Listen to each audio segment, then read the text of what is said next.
When I was a kid, my grandfather, used to take us hunting and camping in Indiana, and that was my first introduction to wild mushrooms. And from there, I eventually became a nutritionist, an herbalist, got into foraging, and with foraging comes mushroom hunting.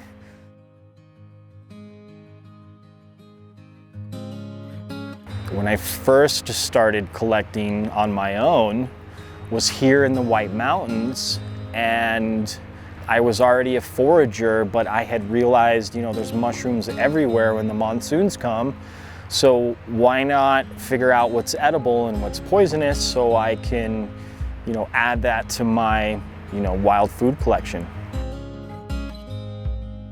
I just traded my, everyday busy life work for spending a little more time in the forest collecting mushrooms.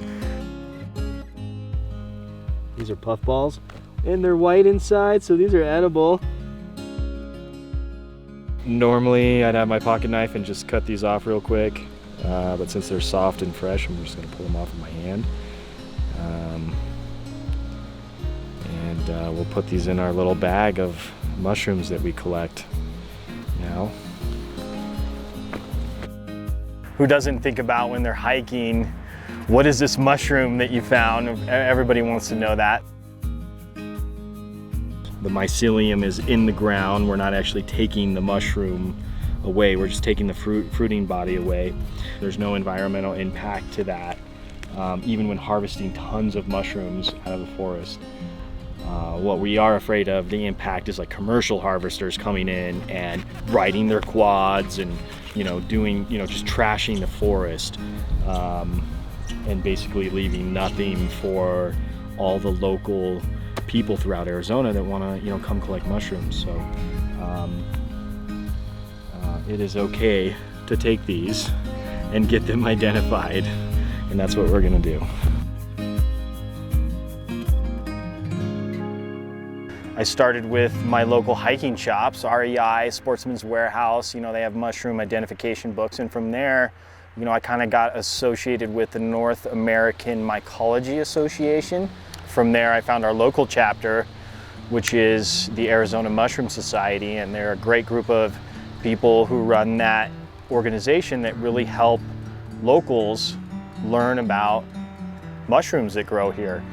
They do a lot of cool stuff, and they have a Facebook page called the Arizona Mushroom Forum, which is free to join on Facebook. And from there, you can kind of start to learn how to identify different species of mushrooms, because that's really what it comes down to when you get into mushrooms.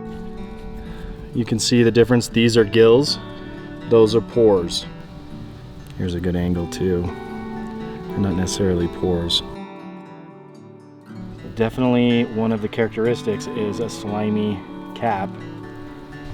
A lot of people will tell you to peel this top layer off because the texture is horrible, and then cook it like crazy. I like to dry them out and powder them, and then just use that powder as a flavor enhancer in soups and casseroles or pasta dishes, whatever you're making. I really like hunting mushrooms or foraging for mushrooms, not just because they're edible, but it's exciting. When you're out there in the forest, obviously it's a way to, get you into nature, which is a purpose in itself. But when you start to find mushrooms, you're like, what? We found them. And then when you start to realize some of them are delicious edible mushrooms, you're like, wow.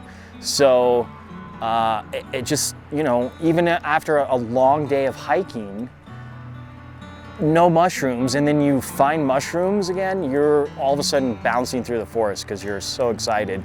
Because it's just thrilling, really, it's exciting. It's fun to share the excitement of finding a big harvest. It's even fun to share your stories with mushroom people who know the excitement. I think that's why we have such a great group in the Arizona Mushroom Society. It's just fun, and fun stuff is always better to share with friends. But at the same time, I do most of my mushroom hunting alone because busy lives. Everybody has busy lives, so I actually gave up that life to spend more time in nature and do things like hunting mushrooms. My favorite thing about hunting mushrooms is the hunt.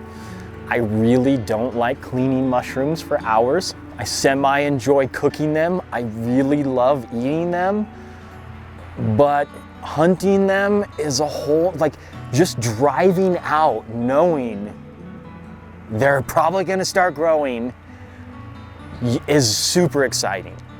And when you really start to score like these mushroom hauls and you get familiar with identifying some of the choice edible mushrooms, it's like striking gold. It's so fun, and that is really the best part of hunting mushrooms. It's fantastically fun. And yeah, that's my favorite part by far. And this is actually the biggest patch of chanterelles I found all summer. They're one of my favorite tasting wild mushrooms that just stand alone on their own, their flavor.